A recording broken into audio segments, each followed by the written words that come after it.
Puluhan mahasiswa di Aceh Barat berunjuk rasa mendesak pihak kepolisian membebaskan 4 warga Cotme, Kecamatan Tuduraya, Kabupaten Nagan Raya, yang ditangkap atas tuduhan melakukan pembakaran barak milik perusahaan perkebunan PT Fazar Baijuri.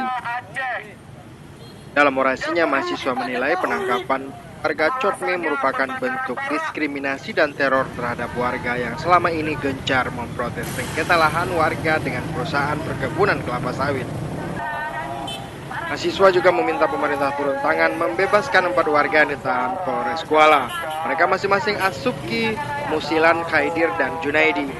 Selain itu, mereka juga menuntut pemerintah Aceh segera menyelesaikan masalah penyerobotan tanah warga oleh perusahaan perkebunan PT Fazar Baijuri di Nagan Raya.